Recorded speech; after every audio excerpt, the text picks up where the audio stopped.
weird. So yeah, it does work like that sometimes. We give experiences here that are intended so that you never forget them, and I think that's certainly true of the science night. You wouldn't have forgotten it, I don't think. It's something they wouldn't have forgotten. It's not the fact she couldn't find a way out since she was 8 and now. They said that. There's a couple of people, when I first joined here, there were a couple of people that had been here what I thought was an enormous length of time, 30 or 40 years. And that was the joke about them, that they came as schoolboys in the 1950s and just couldn't get out. But no, it's once you've started to work here, it's almost like an addictive place to work, really. You can follow me on Twitter @holiday_hut. I'm speaking to Anthony Jenkins, the Learning Manager at the Science Museum in London. This is the final attraction I'm talking about on this week's Half-Term in London special. We're now going to find out how or if the museum has changed since its early days. Yeah, I think museums always change, and they reflect lots of different influence, really, from the government, because we're sort of still linked to the government, of course, but also changes in educational practice and also what you think a museum is for.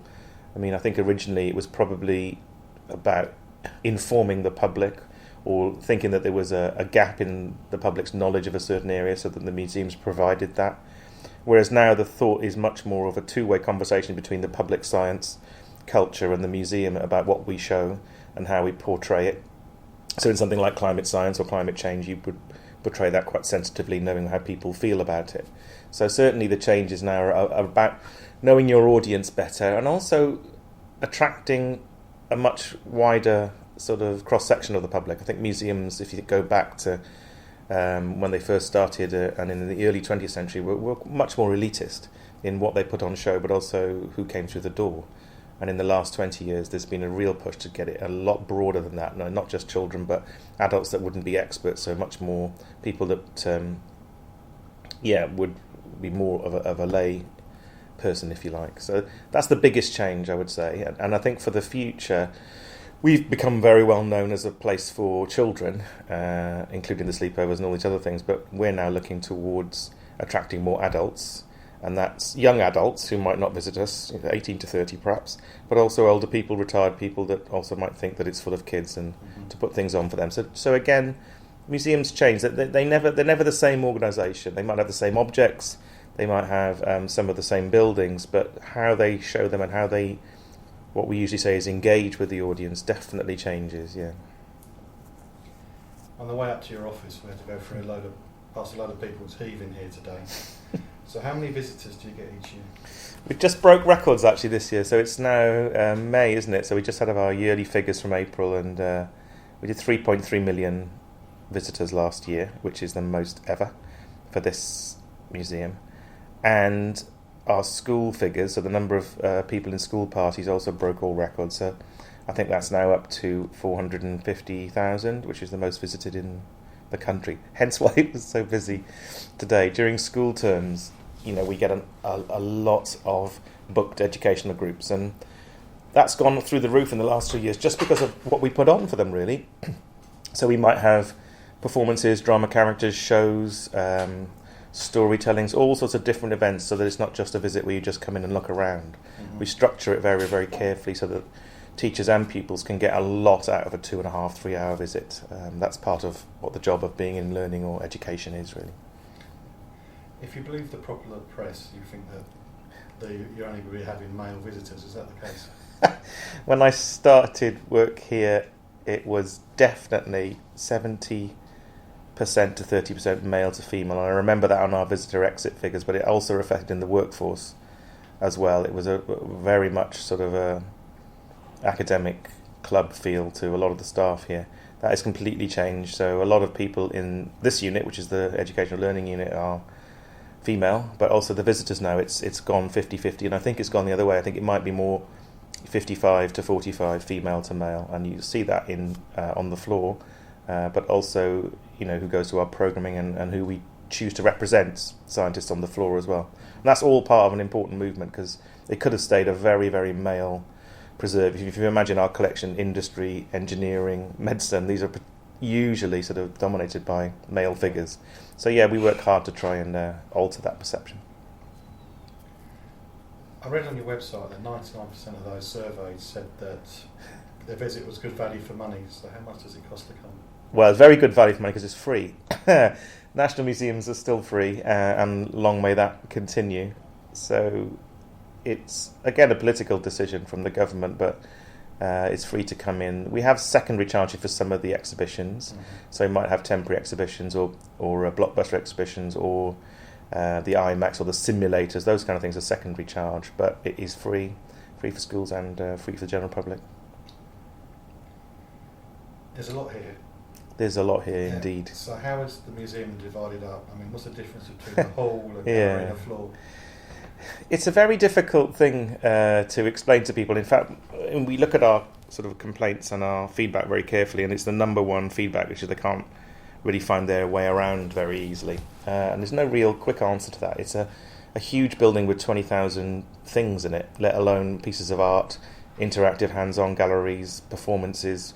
All of those different things coexist in the museum. And that's because the audience is such a broad audience, but also their needs are so different. You know, we've got somebody who might be 30, 40, 50, you've got a 7-year-old, a family groups, kids with special needs. This is an enormous breadth, so you need to put lots of different types of things on for all of those people.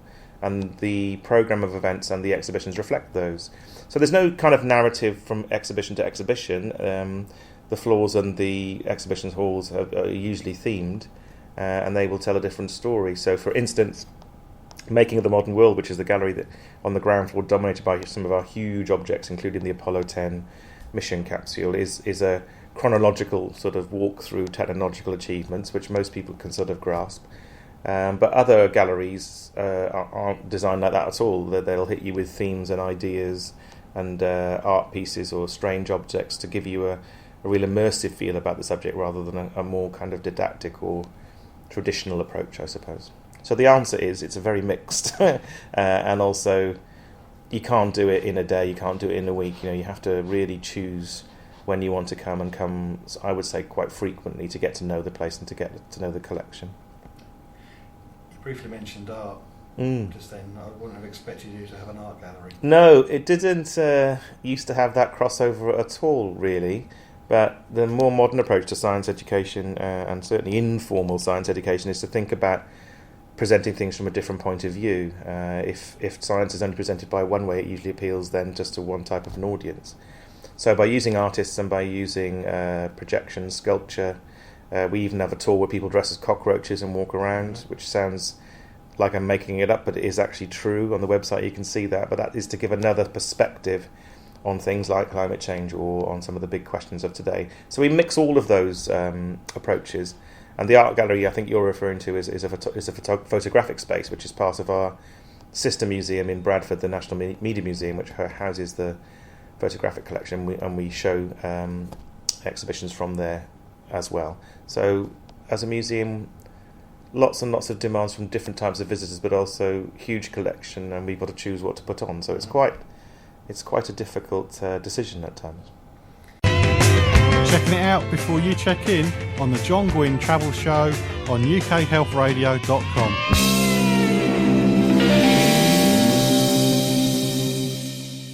We mentioned about people seeing stuff in storage, but how do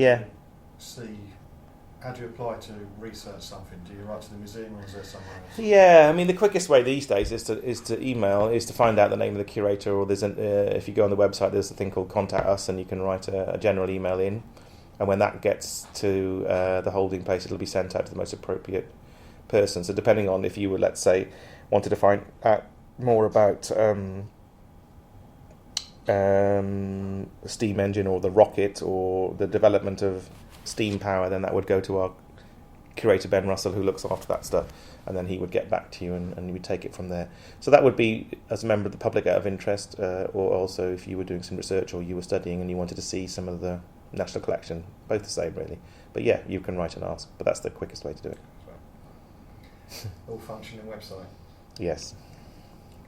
You said adults only events. Yeah. Why are they adults only? A few years ago, looking at our profile, it was very clear that we were doing very well for kids, and also that people had a good attitude towards the museum. They liked it. But we'd had noticed, by comparison to lots of the other places in London, like the Tate, for instance, that we weren't getting young people between 18 and 30. They were going and doing lots of different things in London and being culturally very active, but they weren't doing it at the Science Museum. And with a bit of digging, we discovered that was because they thought it was always full of kids or overrun, or they didn't think it was for them anymore, or they were working and too tired on a Saturday or whatever it was. So the challenge was, how do we attract them? So we put together a whole program called our Lates, and it was not a late opening with jazz bands and cheese and wine like a lot of museums do. It was with dance music, with bars, with speed dating, with all these different things to appeal to that audience. Because if they weren't coming, it's not just good enough to open the doors. You've got to give them a reason to come. And along with that, they get workshops, talks. We've had Stephen Hawking, we've had Richard Dawkins, we've had some big names at those Lates, really sort of presenting and positioning science in a different way for those people. So they happen every month, last Wednesday of the month, and they're themed. So we just had one this month on music, which we got about 3,500 people to, and that was actually one of our lowest ones because it was the day of the tube strike. Mm-hmm. So when we've had other ones on medicine and on space is another good theme, we've had up to 6,500 to 7,000 people come in that 3-hour window. So it's extremely popular at the moment. As a museum, how accessible is it? Very, actually. We've won quite a few awards in the last few years, so that's one program that we run. Obviously, there's things for wheelchair users, so that new exhibits and galleries and functions are all accessible in that way, but that's just the start.